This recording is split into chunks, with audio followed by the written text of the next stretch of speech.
Hi, my name's Beth Burgess from Smiles Recovery Coaching. I'm just going to talk today about what you are supposed to do when maybe your friends are trying to pressurise you to drink. So maybe you've said, look, I'm not drinking anymore, and you find yourself in a social situation with friends who sort of try and persuade you to drink anyway. Now, it's easy to kind of assume that maybe friends who are trying to encourage you to drink when you've said that you don't want to aren't true friends. But I do want to say something about that, because I have a very, very good friend who I've known him for over 10 years. And so he's seen me in the addiction, he's seen me sober as well. And when I sort of decided to go sober properly, I said to him, oh, I'm not drinking anymore. And he said, oh, okay, so are you going to just have one or two or something? Right, now this was a guy, he'd driven me to hospital before, like probably about 5 times. He'd taken me to hospital because I was in alcohol withdrawal and was very, very ill. And he'd seen the effects of the addiction. He'd seen, you know, what happened when I didn't have a drink. He'd seen how awful it was for me. And he still thought, because he didn't understand what addiction's like, that it would be possible for me to have one or two. He said, oh, you can just have beer then instead of spirits or something. He just didn't understand addiction. So it's not that he wasn't a good friend, and he still remains a good friend. It's just that he didn't understand about addiction. So if you do have friends that, you know, are like that, what I'd suggest doing before deciding that they're not true friends is, if they're fairly close to you, you should be able to explain to them the mechanism of addiction. So this is what I did with my friend. I said to him, look, the way that it works for me is if I have one drink at all, so that's one beer, one shot, anything, I'm set up on this cycle of compulsion to then continue until I either pass out or, you know, become very ill or fall asleep, basically, and probably do it for the rest of the week. So for me, it's the first drink that does the damage. So I explained that to him, and he now respects my decision. So do try that with your friends before completely discounting them.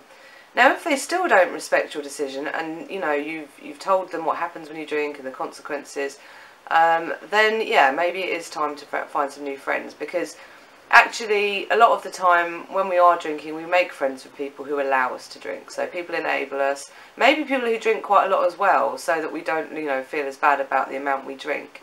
So, you know, I think it is important, whether you decide to stick with those friends or not, that you do find people who are sober as well to be friends with if you decide to be sober. Because it ain't easy sometimes. And it's nice to actually have people that you can go for a coffee with, you know, who aren't always going to be down the pub. Or even people who sort of don't drink that much socially. So people that can take it or leave it, rather than hanging around with people who party hard all the time. I think that's an important thing to do. Now, if you're sort of strong in your recovery, it may not matter as much. You may be able to I go down the pub and stuff like that with people I don't drink. I just have a Diet Coke. I don't want to spend loads of time down the pub because people get really annoying when they're drunk.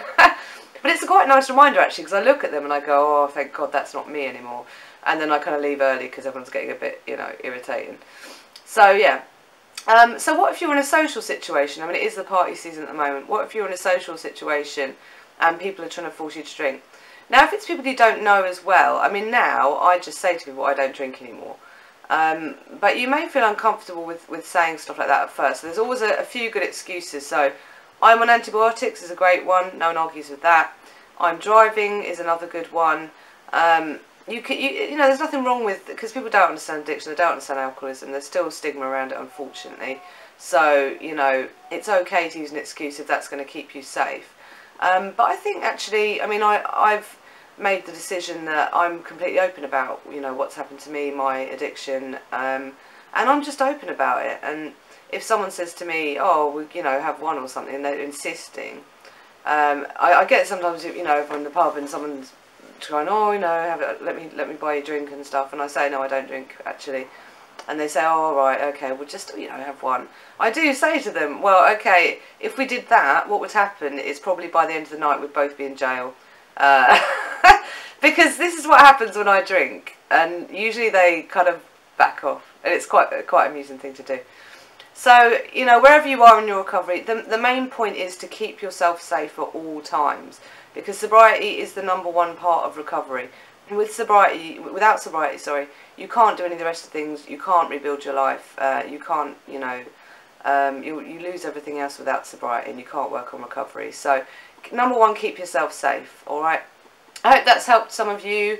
and I'll speak to you again soon. Take a look at my website, I've put the link below. Also my books, if you haven't read them, there's The Recovery Formula, which is about the basics of getting over an addiction, and The Happy Addict, which is about being happy in recovery. So I'll pop the links to them below as well. Alright, speak to you soon, take care, bye.